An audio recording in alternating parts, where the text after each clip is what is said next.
Dwayne today, loyalist kid of mine is Dwayne. My name's Jasmine. We're Dwayne and Jazz, we have The Night My Heart Stopped Beating by Young Don Hassas. You probably got caught doing something. You think so? You know, The yeah, thumbnail looks serious. You look like you was in the hospital or something. Oh, well then, not me the joke. If you guys have a reaction request, please follow us on social media in the link. It is below. Don't forget to subscribe. Let's dive on in. So about 4 years ago, almost died. Like for real.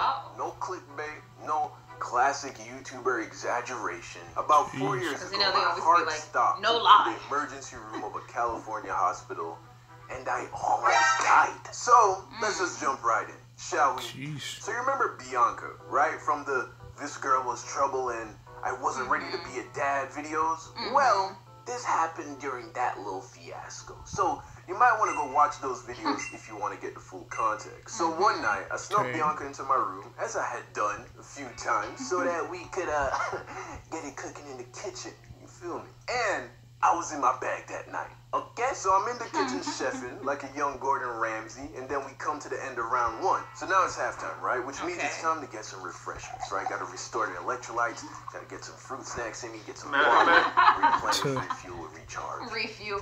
Yeah, I was about to say it's a Gatorade commercial. It's around midnight, so everybody else in the house is in bed, and I walked to the kitchen to get Bianca and I some water. And the kitchen was at most 50 feet from the bed. You got a whole floor plan? 2 hops and a skip away. Yet, in the short amount of time it took me to walk to the kitchen, by the time I got to the fridge, I was completely out of breath. So I'm thinking to myself, damn, I must have really been killing it. I was fucking not on life support right now, my goodness. Because I've never been that tired after one round, you feel me? So I get the water, I walk back to the room, and now I'm breathing heavy, like I just climbed a mountain or something, right? It was clear that something was off. So I sit on the bed beside Bianca, and she could see the concern on my face. And she's like, are you good? So I'm like, I don't know. I feel out of breath. My chest feels weird. So I take a deep breath, I place my hand above my heart, and I listen. And I'm no doctor, but my gut was telling me that something wasn't right. So I turned to Bianca, who had just been sitting there in silence, and I asked her to listen to my heart and see if it sounded weird, thinking that maybe I'm tripping. She puts her head up against my chest and listens intently. After about 10 seconds, she pulls her head back, and her eyes were bugging. She looks at me and is like, I don't know, Don. That doesn't sound good. So I'm like, okay. Guess I'll just sleep it off. Hope one round's good for tonight, yeah? Because I didn't think shit was that serious. Bianca, on the other hand, didn't agree. She thought I should go wake up Quinn's mom. She's like, I'm going to go to my room so we don't get caught. As soon as I'm there, go and wake Quinn's mom. So she leaves my room. I hear the door close. And then just to be safe, I was like, all right. Can't hurt. Now, if you're new to the channel, you really should watch these videos if you want an in-depth backstory of who all these people are. But in summary, Quinn was one of my best friends while I was in college. His mom had an extra room available because his little sister went to college in Boston. So she rented it to me pretty much for free, and I lived there for almost 3 years. Bianca was a friend of their family, and she moved in for a few months before taking off to the military. And while she was there, we took a liking to each other. Last thing you should know, Quinn's mom, who I fondly called Mama Bear because of how protective she is over her kids. I mean, while I was living there, she was a gun-owning single mother with a black belt in jiu-jitsu. Meaning, she could fuck you up if she needed to, much like a real mother bear. Thus the name, Mama Bear. And Mama Bear just so happened to be a very experienced nurse practitioner, which is why Bianca wanted me to wake her up so she could listen to my heart. So I walk over to Mama Bear's room, I knock on the door and crack it open, and I'm like, hey Mama Bear, could you come listen to my heart? I think something might be wrong. And by this point, she's already in her mind adopted me as one of her cubs. Like I was the big brown grizzly bear she never had. So she goes straight into mom mode, right? She hops out of bed, grabs her stethoscope, sits me down, and listens to my heart. So she's doing the whole nurse thing, right? Moving it around, and the whole time, I'm just waiting for her to tell me that I was tripping. After about maybe 20, 30 seconds, she looks at me with love and concern, and very calmly says to me, okay, so honey, I don't want you to panic. but we have to take you to the emergency room. Okay? So, of course, I start panicking. Don't ever panicking. listen. Don't ever tell somebody don't panic or don't be mad Because they're going or to panic. don't get sad or don't tell them to do what you don't want them to do. Just be like, get happy. Right. Get real happy. We gotta go to the ER. That reverse psychology. Like, I did that literally in my last gameplay, because dude had, like, a bomb inside his stomach, and then, like, it was attached to his heartbeat, so the faster his heart beated, the faster the time went down, and so he was like, is everything okay? And I was like, yeah, everything's okay. And I was like, I just gotta get this out of you. He was like, do we have a little bit of time? And then I lied, I was like, you have enough time. We had 2 minutes. I was like, we have enough time. Right, okay, you tell we're good. You're good. Just calm down, okay? Relax. Relax. And I'm gonna get it out. Right, just calm down. You gotta lie. Why the fuck do we need to go to the emergency room? What's wrong with me? Also, hate hospitals, right? I mean, it's a terrible place. I do too. You go because of disease. If you leave in debt. And if you don't, it's because you died. So I'm like, are you sure it's that bad? She's like, don't worry, everything's gonna be okay. But if we don't go now, this could get very serious very quickly. So I get dressed and we head to the hospital. We pull up and she drops me off at the entrance so that she could go find parking. And before I go inside, she tells me to say a very specific sentence to the nurse at the sign-in desk. I can't remember exactly what it was now, but whatever it was, worked. Because if you've ever been to the ER, you would know that you're waiting at least an hour before anyone even takes your temperature. 5 minutes. After I told that nurse what Mama Bear told me to tell her, it didn't even take 5 minutes for them to call my name. So this was clearly very serious, right? So they bring me into a room, they hook me up to an EKG, and they're tracking my heart rate.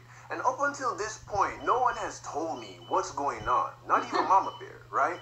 I just know something's wrong with my heart. Mama Bear walks into the room, and I see her look at the EKG monitor. At which point, her face just gets, like, serious. I look at the nurse that's attending to me, and she's looking serious too. So I'm like, hey, what's going on? What's going on? The nurse turns to me and is like, Mr. Hines, everything's gonna be okay. Okay, the doctors will be with you shortly. I'm like, doctors? As in, like, multiple? Well, we need more than one. I just got one heart, right? That's like one heart, one doctor. Like, what's going on? The nurse leaves, and then Mama Bear, who could see that I was stressing, turns to me and is like, okay, so it looks like you have AFib, which is what I suspected. So I'm like, regular heartbeat. What's AFib? AFib, or atrial fibrillation, is an irregular and often rapid heart rate that occurs when the two upper chambers of your heart experiences chaotic electrical signals. Much like a good hip-hop trap beat, a healthy heart rate is consistent and rhythmic. Kind of like the beat I'm playing right now. That's nice, right? Yeah. It's good rhythm. A heart with AFib, on the other hand, is better represented by a beat that sounds like this. It's a regular, it's fast, it's a beat. Fast forward maybe 5 minutes. And my little beat that was like, had to like, horns and like. Hey, when your homies music is trash, but you got crazy. You gotta support your homies mixtape. You gotta do it. Hey. Okay, alright. I'm sorry. This is serious. I'm sorry. Now I'm in a different hospital bed, and I'm surrounded by like 7 doctors. The main doctor comes up beside me, and he starts to break it down. So, Mr. Hines, as you now know, we've diagnosed you with acute atrial fibrillation. And this is very strange, because you're clearly a young and healthy male with no history of heart condition. To be frank with you, Mr. Hines, this condition pretty much only occurs in older people, as well as people with defective hearts. So, we're not sure why this happened, but we will stop it. So first, I'm going to ask you to take a big breath in. I want you to hold it and bear it down on your bowels as if you're trying to take a shit. I swear to God, that's what he said. So that's what I did. He gave me a minute, checked my heart rate, and then was like, okay, so now we're going to try something a little more serious. We're going to attempt some chemical cardioversion. I'm going to inject you with this medicine, and that will hopefully take you out of the AFib. I say okay. He sticks me with the needle. Wait a couple more minutes. He checks my heart rate. No dice. So now he's like, well, Mr. Hines, fortunately, it's come to our last option. We're going to have to attempt electrical cardioversion. So I'm like, What's that? Is He that then says, this? we're Right. gonna attempt to shock your heart back in rhythm. Yep. We use a machine to generate a low voltage, which will briefly stop your heart and restart it. Think of it like hitting the restart button on your computer when Oh, it starts no. to lag. So I'm like, you mean like the clear thing? Yeah. He's like, Yep. yeah, the clear thing. So now I'm scared, right? So I'm like, Doc, come on, man. There are no other options? Right. He's like, yeah, but we did them already.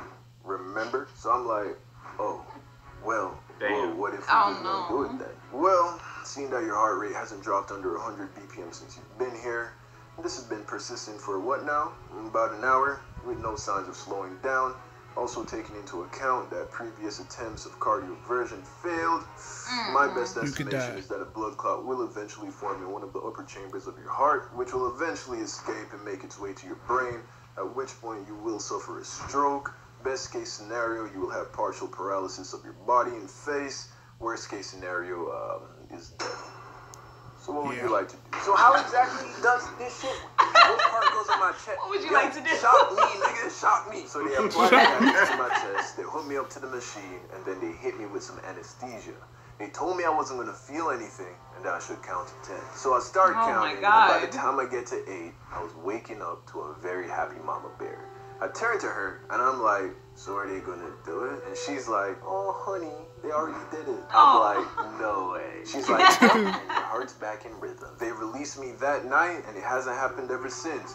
Doctors don't think it will ever happen again. A freak incident is what they call it. Wanna know what I call it? A1 box. Shit was so good, I almost put me in the box, nigga. God damn. But I tell you what it feels like. Okay. Still, that's what he got from it. Right. I'm like, It was so good, I almost died. I died in the box. That was serious though. That was very serious. Yes. You- I would be scared. I would be scared too. I would be you said. scared if I'm going through all of this and nobody's like telling me what's going on. That doctor was straight to the point. I mean, they kind of have to be. I would prefer you be like Yeah. very straight to the point instead of dancing around it. I was Like, well, okay, this is what's happening. This is what we have to do. that doctor okay? was like, no, we done this, we done that. Now you must die. And so now we either do this shock thing, Right. or You you might. could take the chance of being paralyzed and die. Which one you want to do? Right, you Like, might die. What's the choice here? What is that? You gonna die? Right. But yeah, I've had problems before, With your like my chest. chest, and I don't know. I still don't know what's up. It wasn't like a shortness of breath or anything like that. It was more It like, was weird because it was whenever you ate beef. yeah. That's when it would like Yeah. trigger it or something. I've like that. definitely So definitely stopped stopped getting eating beef. Yeah. And I don't eat it anyway. But Yeah, like, I've stopped. I eat it now and then, and it doesn't even be like that much. It might Yeah. be, if anything, I get like a half rack of ribs, and that is very seldom. 'Cause I love ribs, but other than that, yeah, like after It's, no, ribs ain't. ribs, it's like, is it Is beef? ribs beef? I don't know. I don't eat them, so I don't It know. is. We eat a lot of chicken. We don't eat a lot of beef. I'm gonna say I eat chicken. You eat everything. I eat everything, So- but I've definitely turned on the beef, and we've been eating more like chicken, way more chicken, and way more like shrimp and fish and stuff. So changing our diet. But anyway, comment below, guys. Let us know what you think. Don't forget to like, Subscribe and and share share. some more.